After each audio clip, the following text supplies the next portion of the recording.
Hey gang, Ruin here. Welcome on back to the Cade and another episode of Suckerpunch Sunday. And for this one, we're going to go back to what I didn't realize until just recently was actually a very critical point in gaming history after the launch of Street Fighter II in 1991.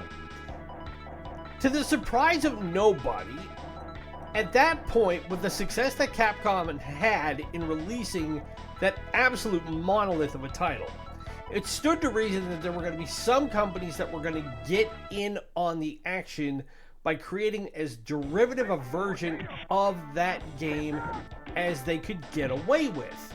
And one of the biggest culprits was the company Data East, which was around from the late 1970s until about 2013. And what they did was they took the general template for Street Fighter II, gave it enough spit and polish, and it changed just enough that they could release their own version of it in arcades in 1993 and then on consoles, specifically the Super Nintendo, in 1994. So for this week, we're going to go back to that time and we're going to play Fighter's History. Now, I've never played this game for a lot of reasons, most namely because I didn't grow up having a Super Nintendo in my home as a kid. Again, like I said, I went from the good old Nintendo Entertainment System all the way to the PlayStation 1 in the mid to late 90s.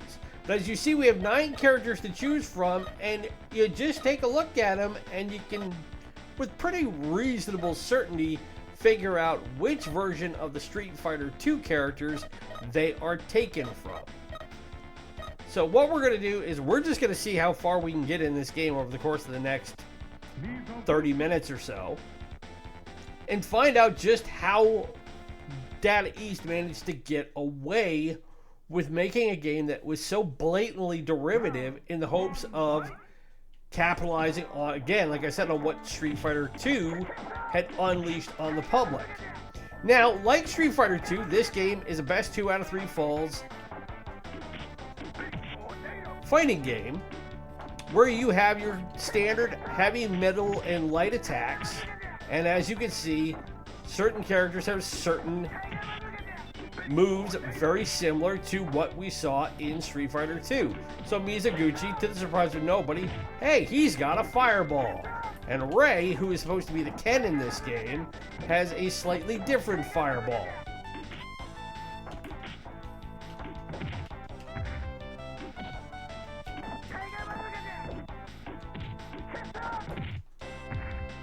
Let's see if I can get him out of here. And I did with a knee to the face.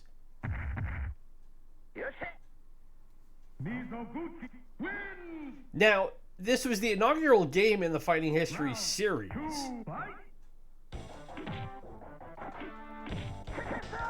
But it was also the focal point of a lawsuit filed by Capcom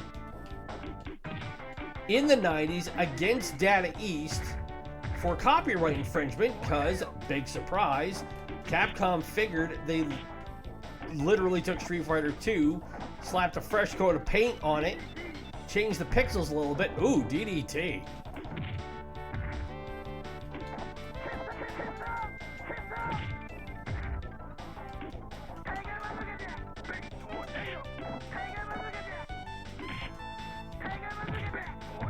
As we're about to get taken out here, or are we gonna get him? Oh my god, we came back and got him. But yeah, Capcom filed a lawsuit against Data East, who said Fighter's History was in blatant copyright infringement of Street Fighter II. But the case was found in Data East's favor, because the court's determination was that copied elements were what are called scenes affaire, elements necessary for depicting the scenario. So yes, you could say it is, near as makes no difference, an absolute knockoff of Street Fighter II. But because it didn't try to copy full out the entirety of Street Fighter II, namely the storyline in Street Fighter II, the court determined that it skirted a very, very thin line. But it was, in fact, legal. Which, it should not be of any surprise whatsoever, pissed Capcom off something fierce. But that's something that people don't really take into account when it comes to IP and copyright, which is something that we've been dealing with for decades, really, when it comes down to it.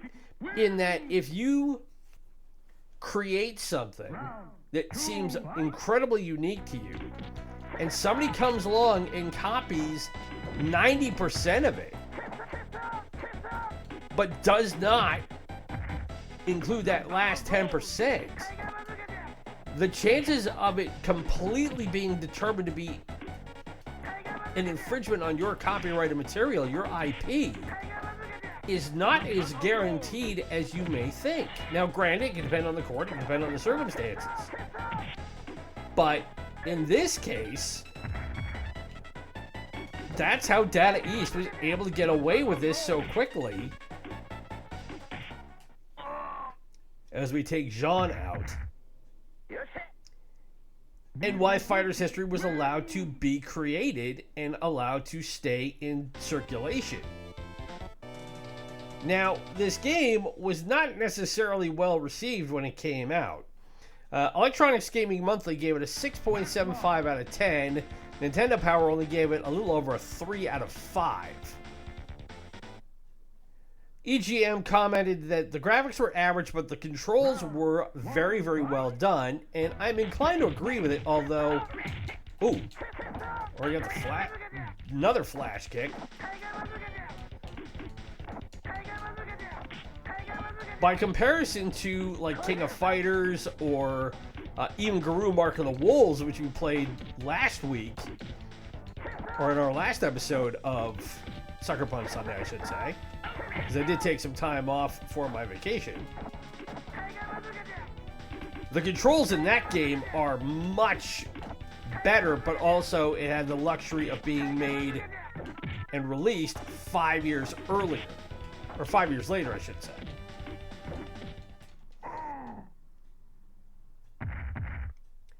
Now, Hardcore Gamer, in their review of the Super NES version of this game, called it straight out a bootleg Street Fighter II.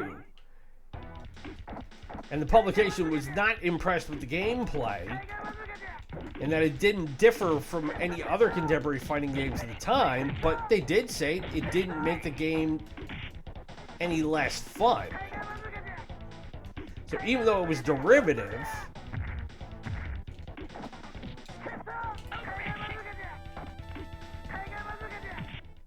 as I get Matlock with a fireball, it didn't necessarily make it a bad game.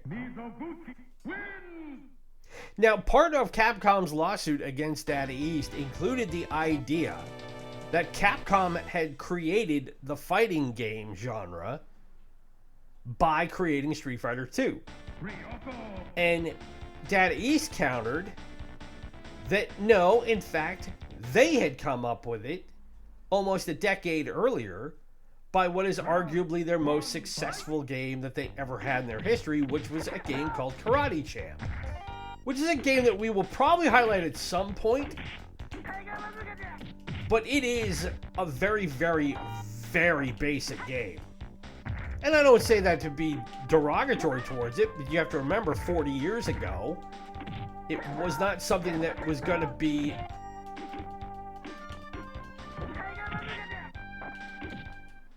as complex as modern fighting games are now. And they were able to establish to the court, Data East did, that they had actually come out with their version of a game that became just as well received in arcades as Street Fighter II did in the 90s. 3 years before the Street Fighter franchise came into existence, because the original Street Fighter was born in 1987. And like I said, Karate Champ came out in 1984. Now, I am ripping through everybody in this game as I finally lose a match.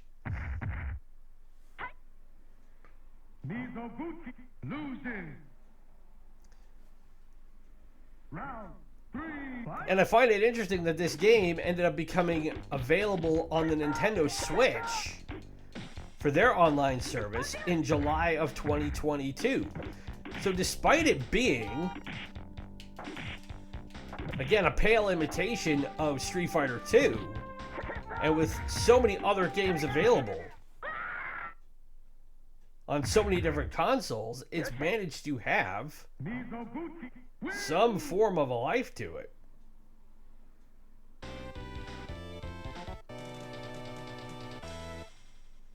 Now, they did do a sequel called Fighter's History Dynamite in Japan, but in the US it was listed as Karnov's Revenge, and Karnov was one of their first NES games.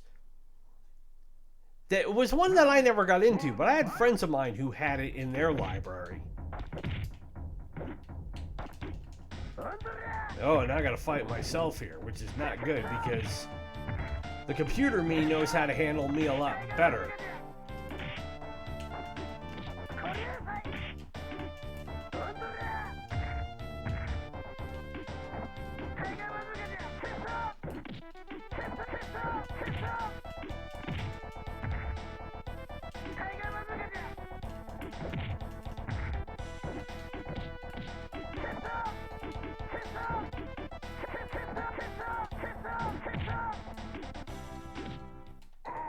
And I get beat with a kick to the knee. But then in 1995 on the Super Famicom in Japan, they released Fighter's History Mizoguchi Kiki Ipatsu, which is this character whom I'm playing. It's called Mizoguchi's Moment of Crisis. It never made it to the US.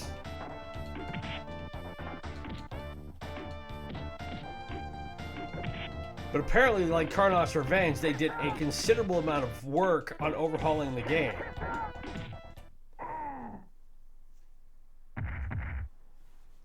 But also, they had 9 playable characters, but 5 from the original version of this game, Ray, Gene, Matlock, Samche, and Marstorius, were cut out of the sequel.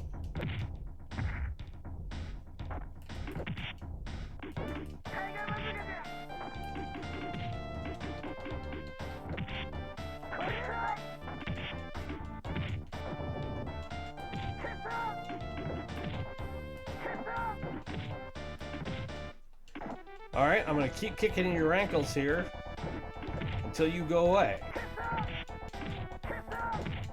Oh, and he leg sweeped me and down I go. And I finally lose a match.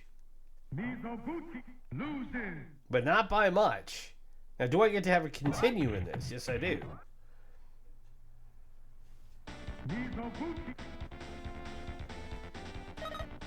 So instead of Mizoguchi, let's see what we can do with whoever this is. It's Lee versus Mizoguchi.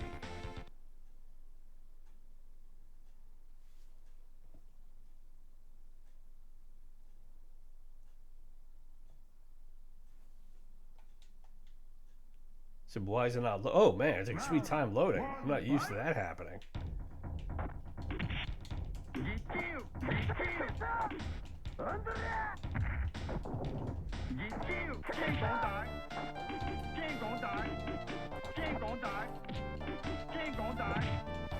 Now I find it interesting that they have, similar to Street Fighter II, they have voice actors in here. And I can't make out what it is that they're saying, but if I'd been playing this with my friends back in the day, we would have quite... Oh, there we go, that little leap punch.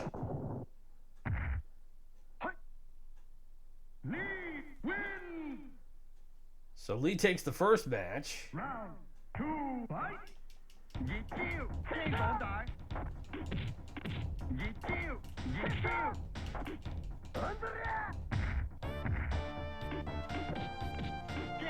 Now this also isn't the first Data East game we've profiled here. We did Captain America and the Avengers in this series, and we also did Bad Dudes versus Dragon Ninja, which were 2 of the more well-known arcade games that Data East came out with in its run. Like I said, it was founded in 1976 and it eventually went out of business in 2003.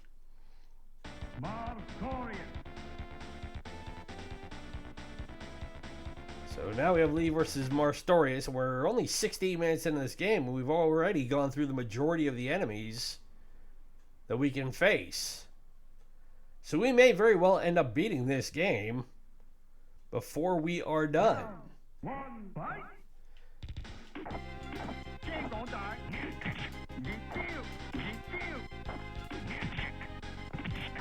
And I can already tell that Marstorius here, even though he's supposed to be Greek, I don't know much Greek for Zangief, but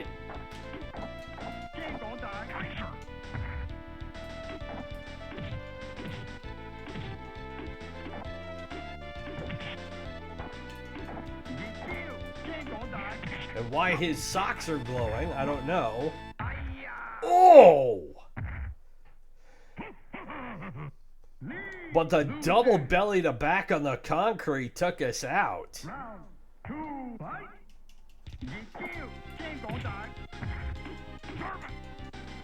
One. So yeah, like Zangief, you don't want to get grabbed by Marstorius here.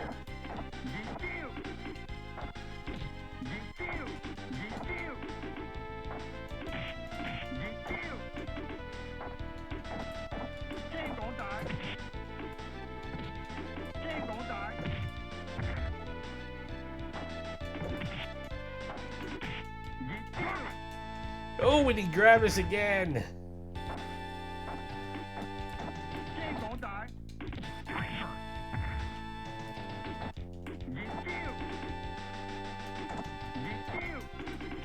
His defense is pretty impressive. And all we gotta do is hit him one more time and we get him out of here. And we did. That was close.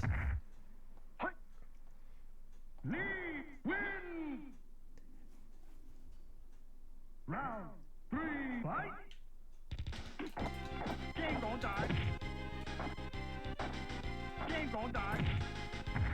That vertical kick isn't going to help me all that much.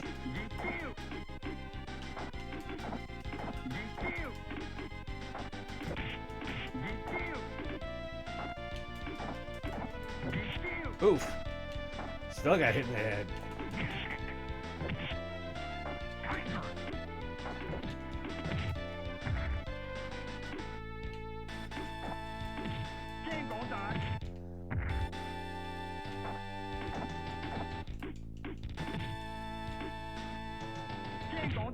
There we go.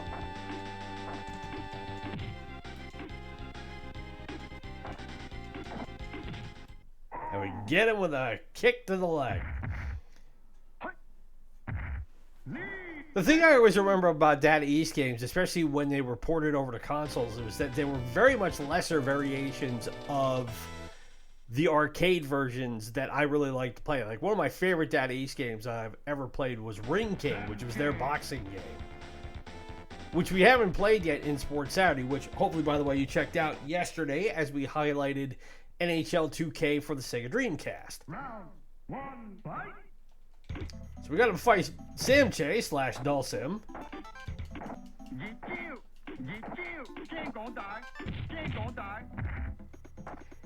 Now the crazy thing is if you go back and look at a lot of other games that came out around the same time, and you can see from King of Fighters to World Heroes to Samurai Showdown, and then going all the way forward to Mortal Kombat,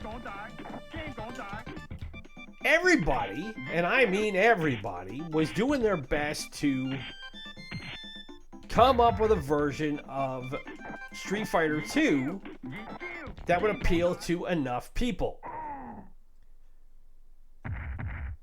Now, Capcom did not have the means or the lawyers to go around and sue everybody. Although I would imagine there were people in the Capcom offices who were probably not opposed to wanting to try.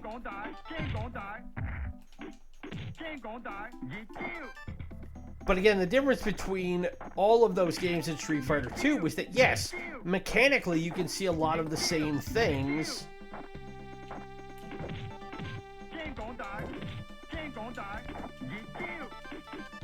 that you saw in Street Fighter II.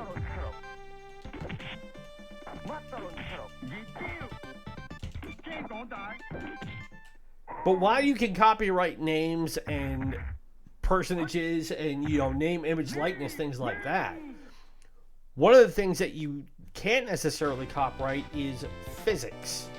You can't copyright mechanics. Because if that was the case, then the original game that you could define as a fighting game, whether that's Karate Champ or Street Fighter II or whatsoever, the second you made a mechanic where button A equals punch, if you were able to copyright that, for example, then nobody else could make a fighting game, because then you could turn around and sue them and say, well, hey, you took our game mechanics. Which would completely defeat the purpose and would have utterly destroyed the genre before it even got started.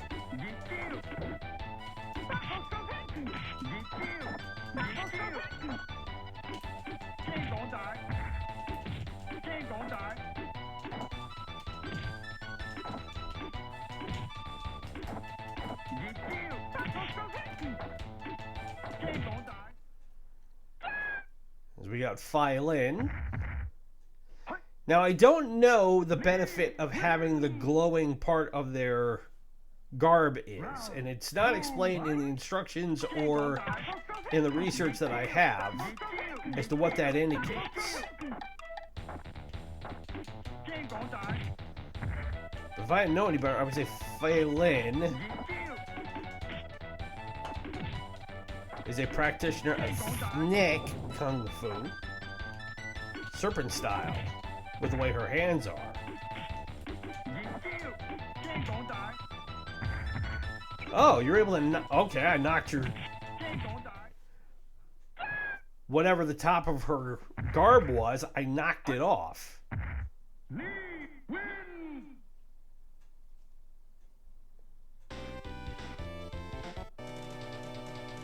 Your moves are like a child's first steps.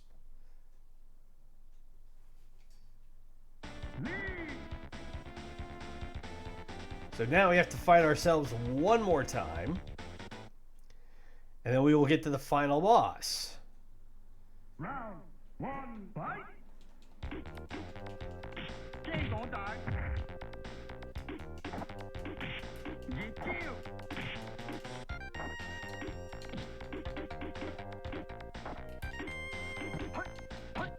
Ooh.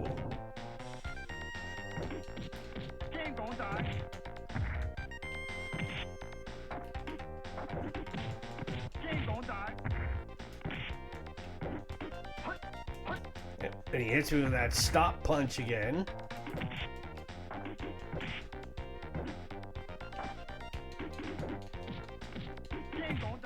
Oh, boot to the head. Good counter.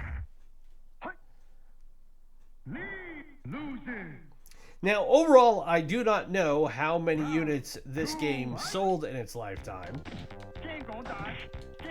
because it came out 2 years after Street Fighter II. I can't imagine it was anywhere near as popular. But like I said, it's much harder to gauge what video game sales were 30 years ago, only because they weren't tracked as aggressively as they are now. So we're about 25 minutes, so we'll try one, since we're this close to the end of it, we'll try one more time.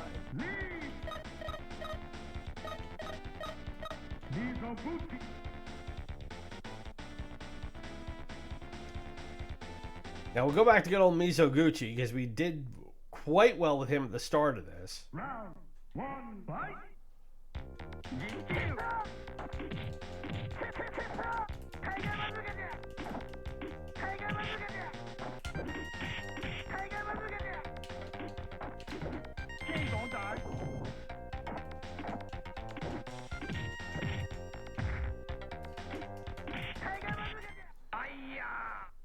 And being able to stack moves with him is pretty easy. Mizoguchi wins! Round 2, fight!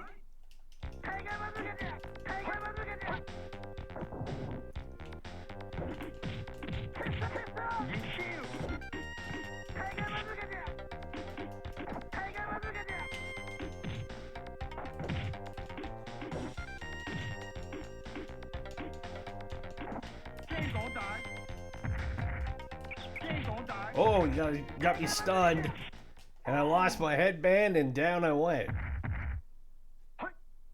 Now, despite this game being 30 plus years old now, only just, the graphics aren't as terrible as you may actually think.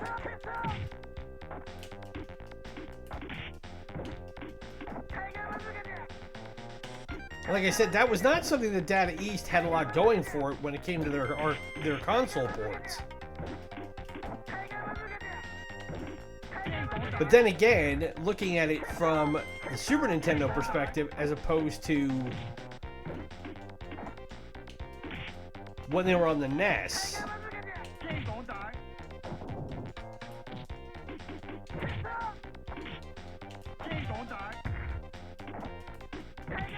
wow, he came right back and took me out. Okay. Well, like I was saying, visually this game isn't really that bad, but since we're close enough to a half an hour, and we did say we would try again, I don't think we're going to get much further in it. So, that, everybody, is Fighter's history from 1993/1994. Now, you could argue that it's not a bad game because, well, if you were able to go so far as to replicate the majority of what made Street Fighter II good, well then of course it's going to be a decent game. But again, my point in highlighting this one this week was to go back and explain how it was at the time that every major game designer was looking to get in on the massive revenue mine that Capcom had unknowingly uncovered in creating Street Fighter II. Now, if you take a look at what SNK did with Samurai Showdown, King of Fighters, World Heroes, Fatal Fury, and so on, you see a company and other companies that were of a mind of, let's come up with something unique that separates us from what Capcom did. And of course, Midway and Activision did the exact same thing with Mortal Kombat. But then you have companies like Data East who doubled down and went, no, let's go as close as we can without getting ourselves in trouble. And yet, they still got in trouble and only just got away with it. Now, is this a game they could make today? Well, Data East can't because they're not around anymore. But I think that game developers in and of themselves have gotten wise enough to the idea that gamers would rather play something that is more original than something so blatantly derivative. And now that it's been 30 years and the entire landscape for fighting games in and of themselves has changed. Where yes, we still obviously have Street Fighter, we still have Mortal Kombat. They still come out with King of Fighters games in Japan. But that is not such a, that mine has been pretty much cleared out of all the best aspects of the genre. I think you could really make that case and not get much argument from many other people. But would that stop a company from coming up and making like a AA version of Street Fighter where you go back into a classic like 2D fighting game? If it has an original story to it and has good mechanics, I can't see why not. And I don't think why gamers wouldn't be really interested in playing that. It's just a matter of if they want to dedicate the time and the resources to going back in there and creating that sort of a game. We could see one. I don't see why not. I just don't think it's at the forefront of what most game designers are thinking of coming up with circa 2024. Because gamers' tastes have evolved. There's so much more possibility for what games can offer nowadays as opposed to what they had 30 years ago. It's not to say that were really short for choice, but we were coming into that period where everything really kind of opened up across multiple genres, and we could really see the full breadth of what you could play as a video gamer of any sort. And that was a great time to be not only a gamer, but a great time to be interested in how these games were developed and what you could get from one console to the other. So, is it a game I can recommend? If you want to go back and play a game that you might not have experienced before, I mean, again, it's not going to be any more or less complicated than the original Street Fighter II or any other introductory fighting game of the era. So you might have fun with it, or you may play it for 5 minutes and go, yeah, this ain't going to work. But again, it was worth showing because, one, it's a good fighting game that we hadn't played before, and two, the storyline behind it I thought was worth highlighting this week. So, again, that's Suckerpunch Sunday. If you've been enjoying the content, as always, best way you should, hit that like button, subscribe if you are new, ring the bell to be notified of new episodes as they are released. As I said yesterday, we are in the process of recording our next playthrough. Those episodes are going to drop starting this week. Hopefully we'll have them ready in time for Monday. And again, I will not give the game away. We will not do spoilers here, because that completely ruins the fun of seeing what the reaction is when we post them. But it shouldn't take too long to get through it. It's not designed to be a long game, and it's not designed to be a long playthrough. But it's one I haven't played in quite a long time, and I'm eager to go back and give it a whirl. So that's the only hint I will drop for you.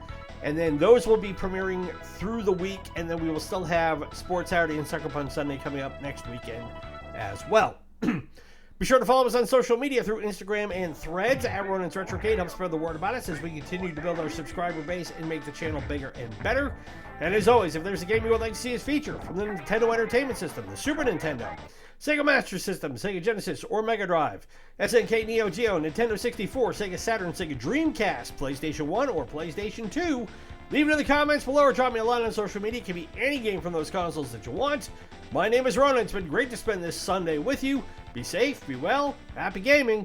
We'll talk to you tomorrow as we get our next playthrough underway. Bye.